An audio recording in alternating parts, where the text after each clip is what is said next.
चलिए अब बुलेटिन की शुरुआत करते हैं। पंडित दीनदयाल उपाध्याय की पुण्यतिथि समर्पण दिवस के रूप में मनाई गई। इस मौके पर नानाखेड़ा स्थित पंडित दीनदयाल उपाध्याय की प्रतिमा पर माल्यार्पण कर पुष्पांजलि अर्पित की गई।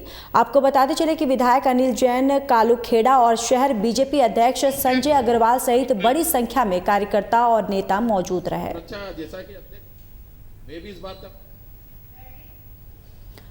तो देखिए उज्जैन से ये खबर है जहां पर एक भावपूर्वक दीनदयाल उपाध्याय की जो पुण्यतिथि है उसका आयोजन किया गया। यहां पर उनको भावपूर्वक पुण्यतिथि पर श्रद्धांजलि दी गई और यहां पर समर्पण दिवस के रूप में दरअसल ये पुण्यतिथि जो है मनाई गई और यहां पर तमाम जो गणमान्य लोग हैं वो भी उपस्थित रहे और यहाँ जो कार्यकर्ता हैं वो भी उपस्थित रहे, जहां पर कार्यकर्ताओं ने एक भावपूर्वक श्रद्धांजलि अर्पित की गई उनके द्वारा।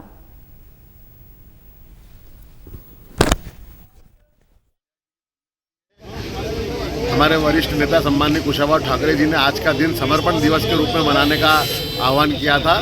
आज हम पूरी पार्टी उज्जैन नहीं, प्रदेश नहीं, पूरे देश में समर्पण दिवस के रूप में मनाती है और पार्टी को चलाने के लिए, पार्टी के कार्यालय को चलाने के लिए, पार्टी की व्यवस्था को चलाने के लिए हर व्यक्ति से समर्पण के रूप में जो है राशि ली जाती है। उसी तारतम्य में आज पंडित दीनदयाल उपाध्याय जी को स्मरण करते हुए उन्होंने एकात्म मानववाद का जो दर्शन दिया है उसको आत्मसात करते हुए आज का ये कार्यक्रम हमने संपन्न किया है। पंडित दीनदयाल उपाध्याय जी का जिलाध्यक्ष संजय अग्रवाल जी के नेतृत्व में यहाँ पर समर्पण कार्यक्रम संपन्न हुआ। पंडित जी की प्रतिमा पर माल्यार्पण करने के साथ साथ हमने आह्वान किया सभी कार्यकर्ताओं से कि पंडित जी के एकात्म मानव दर्शन के और उनके विचारों को अंगीकार करते हुए पार्टी में शुचिता स्थापित हो, पार्टी में सदैव पारदर्शिता बनी रहे और पार्टी के काम में भी पारदर्शिता बनी रहे। इसलिए कुशाभाऊ ठाकरे जी ने आज के दिन समर्पण निधि की स्थापना की और सभी कार्यकर्ताओं से हम 1000, 5000, 2000, 10,000 तक की समर्पण निधि लेते हैं और उससे पार्टी का निरंतर खर्च साल भर के लिए चलता है। काली कमाई के आरोप में जेल में बंद मध्य प्रदेश परिवहन विभाग के पूर्व आरक्षक सौरभ शर्मा, उसके करीबी चेतन सिंह और शरद जायसवाल की मुसीबतें और बढ़ने वाली हैं। बताते चले कि लोकायुक्त पुलिस के बाद अब प्रवर्तन निदेशालय उन्हें हिरासत में लेकर पूछताछ करना चाहती है। सौरभ शर्मा और चेतन को भोपाल कोर्ट में पेश किया गया। ईडी ने कोर्ट से सौरभ, चेतन और शरद की 7 दिन की रिमांड की मांग की है। ईडी की तरफ से की जा रही पूछताछ में इनसे 52 किलो सोना, 11 करोड़ रुपए नगद और अन्य संपत्तियों के बारे में जानकारी ली जाएगी। सौरभ शर्मा जो पहले आरटीओ के एक आरक्षक रह चुके हैं, उनके सहयोगियों के खिलाफ ईडी ने यह कदम उठाया। इनकी गिरफ्तारी के बाद अब ईडी इनसे मामले की गहन पूछताछ करेगी और जिसमें बड़ी संपत्ति और घोटाले की जांच जो है वो ईडी के द्वारा की जाएगी। तो देखिए यहाँ पर ईडी के द्वारा एक बड़ा एक्शन जो है वो लिया गया है और यहाँ पर ईडी ने दरअसल गिरफ्तारी की है, जहाँ पर आरोपियों से अब लगातार ईडी के द्वारा पूछताछ भी की जाएगी और ईडी को ये भी संभावना है कि इस मामले में और भी जो खुलासे हैं वो हो सकते हैं। दरअसल सौरभ शर्मा केस में ये एक बड़ा अपडेट जहाँ ईडी के द्वारा, और यहाँ पर आपको बताते चले कि इन आरोपियों की ईडी ने गिरफ्तारी कर ली है और ये तस्वीरें भी आपको दिखा रहे हैं। अब ईडी जो है इनसे पूछताछ करेगी और आगे जो भी इस पूरे मामले पर कार्रवाई है वो ईडी के द्वारा किया जाएगा।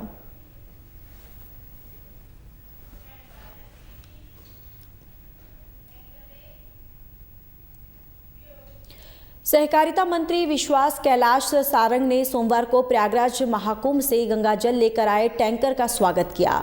उन्होंने विधि विधान के साथ पवित्र गंगा जल से भरे टैंकर की आरती कर अभिनंदन किया है। इस मौके पर मंत्री सारंग ने बताया कि नरेला विधानसभा के लोगों के लिए हर हर गंगे हर घर गंगे पहल की शुरुआत की गई है, जिसके तहत प्रयागराज महाकुंभ का पवित्र गंगा जल हर घर तक निःशुल्क पहुँचाया जाएगा। इस गंगा जल को विशेष रूप से प्रयागराज लाया गया और इसे बोतलों में पैक कर वितरित किया जाएगा, यानी कि बांटा जाएगा। मंत्री श्री सारंग ने बताया कि महाकुंभ के पावन अवसर पर प्रयागराज में गंगा जल मंगवाया गया है प्रयागराज से और इससे प्रत्येक नागरिक अपने घर पर ही स्नान कर पुण्य लाभ प्राप्त कर सकेंगे और धार्मिक कार्यों में भी इसका उपयोग कर सकेंगे। इस पहल पर स्थानीय रहवासियों में विशेष उत्साह देखने को मिल रहा है। उन्होंने मंत्री सारंग के इस प्रयास के लिए आभार व्यक्त किया। कार्यक्रम के दौरान स्थानीय लोगों ने हर्ष उल्लास के के साथ पुष्प वर्षा की और ढोल नगाड़ों की गूंज से पूरे क्षेत्र को भक्तिमय वातावरण में बदल दिया है।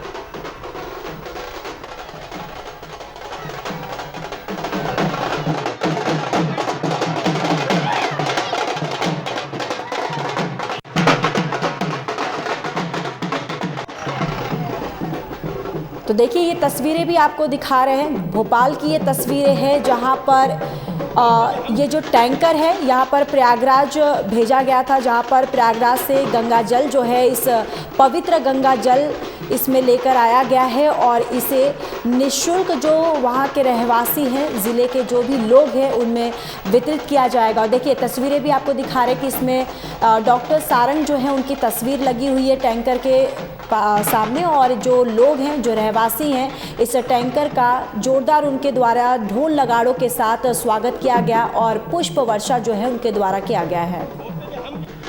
सनातन का सबसे बड़ा पर्व महाकुंभ का गंगा जल हम आज टैंकर के माध्यम से भोपाल लेकर आए हैं। हर सनातन धर्मावलंबी का यही प्रयास रहता है कि वो कुंभ में डुबकी लगाए और बहुत सारे लोग पहुंचते हैं, बहुत सारे लोग नहीं पहुंच पाते। तो हमने ये प्रयास किया कि हम कुंभ से गंगा जल भोपाल लेके आए और वो हम लेकर आए हैं और एक एक घर में हम ये गंगा जल का वितरण करेंगे बॉटल के माध्यम से। प्राइड ऑफ एमपी सीजन 4 का मेगा ऑडिशन भोपाल के रिवेरा क्लब में आयोजित किया गया। लगभग 100 से अधिक युवाओं ऑनलाइन रजिस्ट्रेशन के माध्यम से प्राइड ऑफ एमपी सीजन 4 में भाग लेने के लिए नामांकन किया। कार्यक्रम के आयोजक रूपी खान ने बताया है कि प्राइड ऑफ एमपी हर साल होनहार युवा युवतियों का चयन अशोक के माध्यम से उन्हें बेहतर प्लेटफॉर्म देता रहा है और सीज़न 1 की participate Bigg Boss fame Isha Malviya भी शो का हिस्सा रह चुकी हैं। इस साल भी यंग टैलेंट युवा व्यक्तियों में भाग लिया है और जो युवा युवतियों ने भी यहाँ भाग लिया है और हमारी यही कोशिश रहती है कि प्राइड ऑफ एमपी से जुड़ने वाले प्रतिभागिशाली युवक युवतियाँ जो है उनके बेहतर प्लेटफॉर्म तैयार किया जाए और राजधानी भोपाल में आ रहे हर प्रोजेक्ट उनको हिस्सेदारी दिलाई जाए, जिससे प्रतिभागिशाली और होनर बच्चों को अपनी प्रतिभा को देश भर के सामने लाने का मौका मिले। इस शो का ग्रैंड फिनाले जो है वो 22 फरवरी को भोपाल के रीवा रिजॉर्ट में किया जाएगा, जिसमें मुख्य अतिथि के रूप में सेलिब्रिटी, मॉडल और टीवी रियलिटी शो में अपनी पहचान बनाने वाले कई कलाकार इस शो में मौजूद रहेंगे। देखिए हमारे पास 100 से ज़्यादा रजिस्ट्रेशन हुए थे जो कि ऑनलाइन हुए थे। फिर हमारे ऑफलाइन ऑडिशन जैसे कि आपने देखा चल रहे हैं और ये लास्ट ऑडिशन था और हमारे पास 50 कैंडिडेट जो 50 मॉडल हैं हमारे ये फिनाले में परफॉर्म करेंगे। ऑडिशन का पहले बता दीजिए और क्या थीम रहने वाली है इस बार आपके शो? देखिए जैसे कि हम इंडियन सभ्यता और इंडियन कल्चर को ही फॉलो करके इस शो में चलते हैं और जैसे कि हमारा पहला राउंड जो है वो हमारा है प्राइड ऑफ एमपी नाम का ही हमारा राउंड है, जिसमें कि इंडियन ड्रेसेस को प्रमोट किया जाएगा और सेकंड राउंड हमारा रेट्रो थीम पे है, जिसमें कि हमारा बॉलीवुड फैशन जो कि 70s 80s का फैशन था वो दिखाया जाएगा और लास्ट हमारा फाइनल राउंड इवनिंग राउंड रहेगा जिसमें कि गाउन। बड़वा की नागेश्वर स्थित प्राचीन श्री गोपाल लाल मंदिर में विराजमान अष्टभुजाधारी ठाकुर जी के दुर्लभ श्री विग्रह प्रतिमा के 300 वर्ष पूर्ण होने पर 7 दिवसीय महोत्सव का आयोजन किया गया।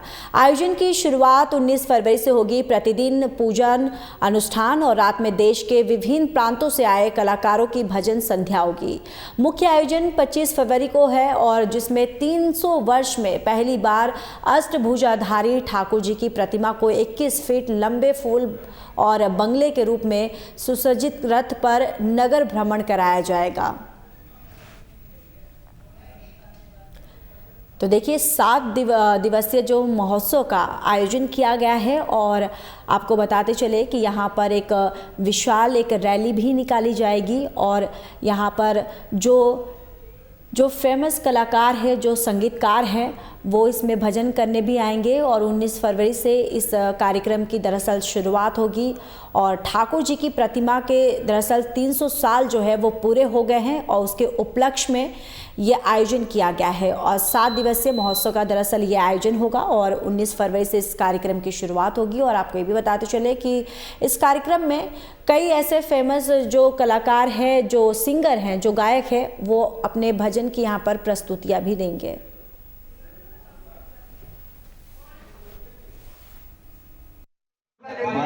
अपने गोपाल मंदिर बड़वाहा में श्री गोपाल जी को 300 वर्ष पूर्ण होने के उपलक्ष्य में बड़वाहा में गोपाल मंदिर में 7 दिवसीय आयोजन अपने गोपाल मंदिर भक्त मंडल द्वारा किया जा रहा है। इस 7 दिवसीय भव्य आयोजन में ऐतिहासिक बात यह है कि अपने अष्टभुजा जो गोपाल जी हैं, ये जो कि भारतवर्ष में केवल 2 ही हैं, एक अपने यहाँ है बड़वाहा में और एक धार जिले में है। तो अपने ठाकुर जी का 300 वर्ष पूर्ण होने के उपलक्ष्य में ये जो भव्य आयोजन किया जा रहा है गोपाल मंदिर भक्त मंडल द्वारा, इसमें मुख्यतः ये है कि 7 दिवसीय आयोजन है जो प्रातःकालीन में ठाकुर जी का उत्सव इस प्रकार किया जाएगा कि प्रथम ध्वजारोहण और कलश स्थापन और देवताओं का आवाहन है प्रथम दिन। द्वितीय दिन में ठाकुर जी का 11 कुंडल दूध से महाभिषेक है। तृतीय दिन फूलों से अर्चन है। चतुर्थ दिन में 51,000 तुलसी दल से अर्चन किया जाएगा। पंचम दिवस में अपने वैष्णव परंपरा के अनुसार रामार्चन पूजन का आयोजन रखा गया है। छठे दिन में 56 भोग और यज्ञ है। 7वें दिन में जो राजशाही पेशवाई हमारे श्री गोपाल जी की जाएगी, उसमें कम से कम भारत वर्ष से हर प्रांतों से आए हुए 1000 संतों के सानिध्य में ये शोभित यात्रा निकाली जाएगी, जिसमें कि 1000 संत महामंडलेश्वर श्री महंत आदि सब रहेंगे। और इसमें हाथी, घोड़े, बग्गियां और ऊंट, ये सब इसमें ठाकुर जी के रथ में रहेंगे, ठाकुर जी के सन्निधि में रहेंगे। ठाकुर जी का जो रथ है वो 21 फीट का रथ बनाया गया है, जो कि फूल बंगले के तौर पर सजाया जाएगा। जैसे कि फूल बंगला बनाया जाता है ठाकुर जी का, इस प्रकार से उसको बनाया जाएगा। और जब ठाकुर जी मुख्य मार्ग से, महात्मा गांधी मार्ग से निकलेंगे, उस समय ठाकुर जी के रथ के सामने रोड के आइट साइड में, जैसे कि प्राचीन परंपरा के अनुसार केले रखे केलों के पौधों से सजाया जाता था, सुसज्जित किया जाता था, उसी प्रकार हमने 1000 केले के पौधे लगवा रखे हैं। उन 1000 केले के पौधों को मार्ग के दाएं बाएं में लगाया जाएगा, ताकि एक प्राकृतिक तौर पर ये संदेशा सबको जाए और सभी इससे सीखें एक सहज में। तो इस प्रकार से ये कालीन कार्यक्रम किया जाएगा। चलिए अब खबरों में आगे बढ़ते हैं। खंडवा कलेक्टर ऋषभ गुप्ता ने दादाजी धूनी वाले जिला चिकित्सालय से नंद कुमार सिंह चौहान शासकीय चिकित्सा महाविद्यालय का निरीक्षण किया। निरीक्षण के दौरान कलेक्टर ने मरीजों से बातचीत की और वहां के व्यवस्थाओं की जानकारी ली। उन्होंने अस्पताल प्रबंधक को फ्लोर पर बेड की व्यवस्था करने के निर्देश दिए। साथ ही एक्सपायरी दवाओं की सूची अपडेट करने, प्रसूता वार्ड में सुरक्षा सुनिश्चित करने और दंत रोग विभाग को एक जगह पर रखने के निर्देश दिए। इस निरीक्षण में मुख्य कार्यपालन और अधिकारी डॉक्टर नागार्जुन, अनुविभागीय अधिकारी बजरंग बहादुर और अस्पताल के अन्य अधिकारी भी मौजूद रहे।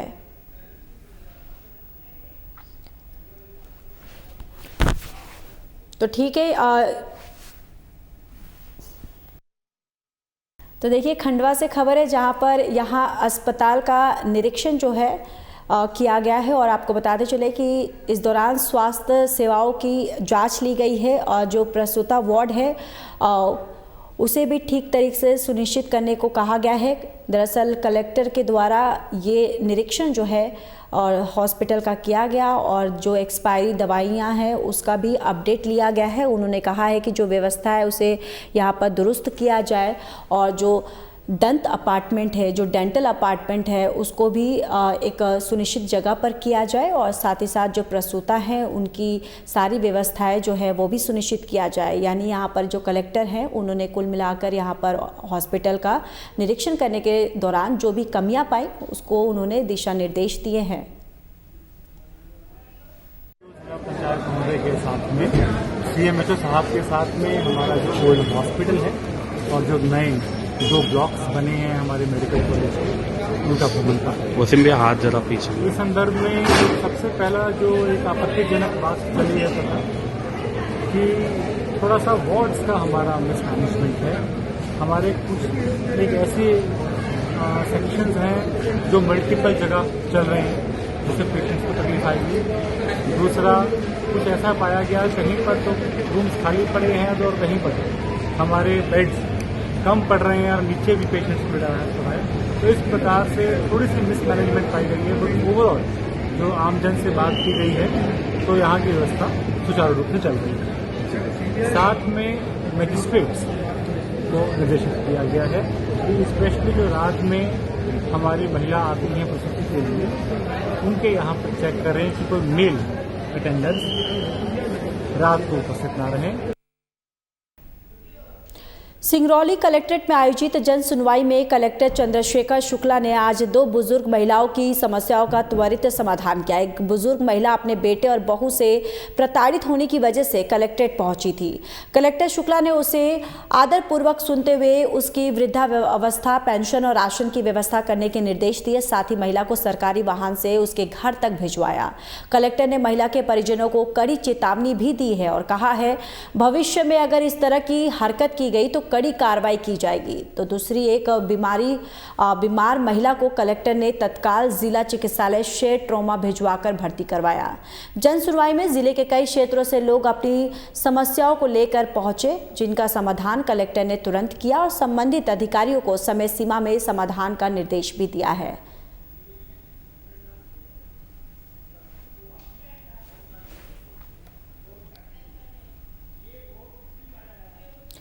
मंगलवार को कलेक्ट्रेट सभाकक्ष में आयोजित जन सुनवाई में कलेक्टर अरुण विश्वकर्मा की तरफ से रायसेन निवासी प्रमोद अहिरवार को कान की मशीन दिलवाई गई है। कलेक्टर के निर्देश पर सीएमएचओ की तरफ से सीएमएचओ के तरफ से प्रमोद को उसके कान में मशीन लगाकर चेक भी करवाया गया और मशीन लगने के उपरांत कलेक्टर विश्वकर्मा ने प्रमोद से पूछा कि अब ठीक से सुनाई दे रहा है। इस पर आवेदक ने कहा कि अब साफ साफ सुनाई दे रहा है और कान की मशीन के लिए धन्यवाद देते हुए खुशी भी जाहिर की है और उसके बाद अपने घर के लिए रवाना हुआ। उल्लेखनीय है कि गत जन सुनवाई में कलेक्टर को आवेदन देते हुए आवेदक प्रमोद ने बताया कि उसे कम सुनाई देता है और बातों को सही से समझ ना पाने की वजह से उसे कई समस्याओं का सामना करना पड़ता है। कलेक्टर ने प्रमोद की जांच उपरांत कान की मशीन उपलब्ध कराने के निर्देश दिए थे, जिसके बाद कान की मशीन जो है प्रमोद को दिया गया। तो देखिए यहाँ पर एक कलेक्टर के द्वारा एक अनोखी पहल जो है वो देखने को मिली है। दरअसल जन सुनवाई के दौरान एक शख्स ने अपनी समस्या उसने बताया, उसने कहा कि उसको ठीक से सुनाई नहीं देता है, जिसके बाद कलेक्टर ने उसके कान की जांच के आदेश दिए और आदेश देने के बाद जब कान की जांच हो गई उसके बाद उसे सुनने की मशीन जो है वो भी दिलवाया और साथ ही साथ जिसके बाद जो प्रमोद जो है जो व्यक्ति है उसने अपनी खुशी जाहिर की है।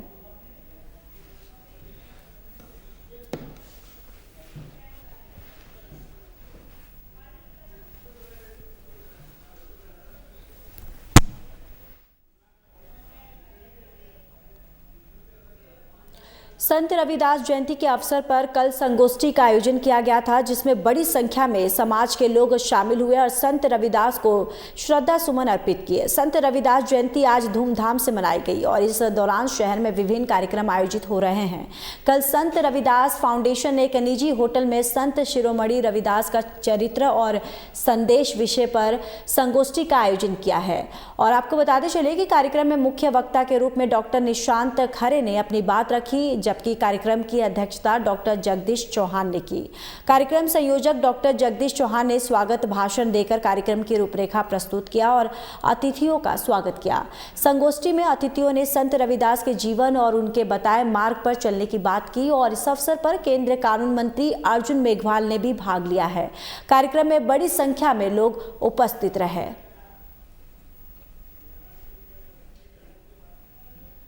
भारत की परंपरा रही है, संतों का जो निर्देश संदेश है वो जन जन तक ले जाने के उद्देश्य को लेकर संत शिरोमणि रविदास जी की जयंती पर यह संत शिरोमणि रविदास फाउंडेशन द्वारा कार्यक्रम आयोजित किया गया, जिसमें मुख्य वक्ता डॉक्टर निशांत खरे जी थे और संदेश था समता समानता और देश में फैल रही राष्ट्र विरोधी ताकतों के विचार को कैसे हम राष्ट्रभक्तों के विचार में, राष्ट्रभक्ति के विचार में परिवर्तित करें। इन सभी विचारों को लेकर आज की यह संगोष्ठी आयोजित हुई है उज्जैन में, और इसका मुख्य उद्देश्य समाज में जन जागरण, संत रविदास समाज के साथ साथ संत रविदास जी के जो संदेश है वो जन जन तक ले जाने का हम काम करेंगे। सभी को संत रविदास जयंती की सभी को शुभकामनाएं। चलिए अब खबरों में आगे बढ़ते हैं। टांडा जैन संघ ने इस साल अजीत नाथ जैन मंदिर पर 135 साल पुरानी परंपरा के तहत ध्वजा पूरे भक्ति भाव से चढ़ाई।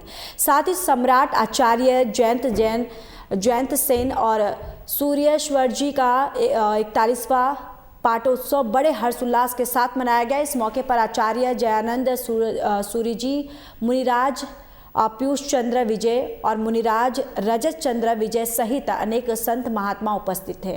आपको बताते चले कि इस साल 136वीं ध्वजा का लाभ उषा देवी मनोहरलाल वाफना परिवार ने चढ़ावे के साथ प्राप्त किया है। जुलूस की शुरुआत जो है वो वाफना परिवार के निवास से हुई। जुलूस नगर के प्रमुख मार्गों से होते हुए मंदिर पहुंचा, जहां लाभार्थी परिवार के सदस्य शैलेंद्र बाफना और नेमिश बाफना और रानी बाफना ने बारी बारी से ध्वजा को सिर पर उठाया। जुलूस के साथ आचार्य दिवानंद सूरीश्वर और मुनिराज पीयूष चंद्र विजय और मुनिराज रजत चंद्र विजय भी चल रहे थे। सभा के अंत में स्वामिता सले का आयोजन किया गया और कार्यक्रम का संचालन पारस हरन ने किया है। और आपको बताते चले कि ध्वजा आरोहण के एक दिन बाद संध्या समय में मंदिर में भक्ति का आयोजन किया गया, जिसमें खाचरौद से आए संगीतकार पंकज जैन ने शानदार भक्ति से उपस्थित भक्तों को भाव विभोर किया।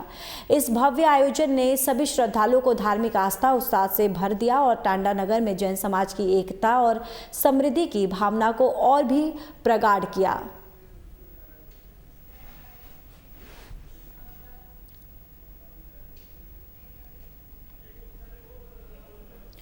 करेली थाना अंतर्गत 19 साल की युवती के साथ दुष्कर्म का मामला सामने आया है, जहां युवती के साथ एक युवक ने घर में घुसकर दुष्कर्म की घटना को अंजाम दिया, तो वहीं खुद को बचाते हुए युवती घायल हो गई। परिजन उसे इलाज के लिए जिला अस्पताल लेकर आए, जहां घायल युवती का इलाज किया जा रहा है।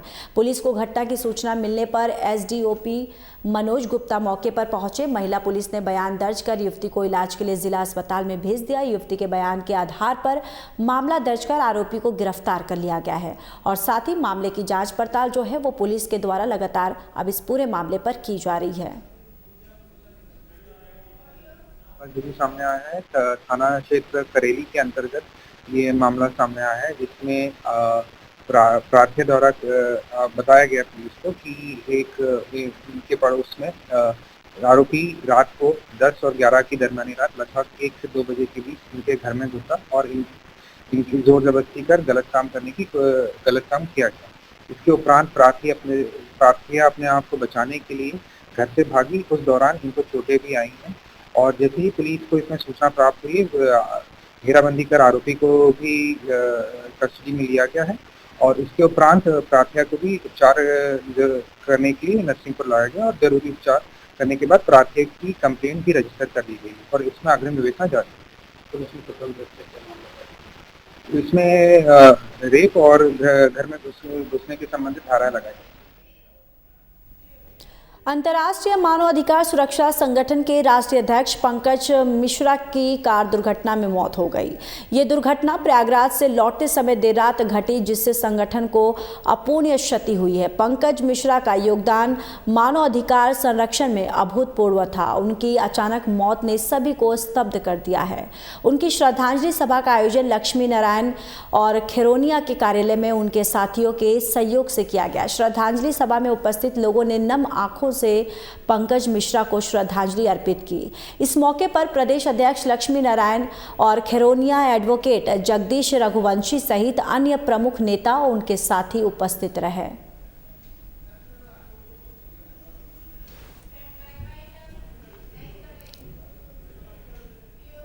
चलिए इस बुलेटिन में इतना ही। बाकी देश और दुनिया की तमाम बड़ी खबरों के लिए जुड़े रहिए हमारे साथ। नमस्कार।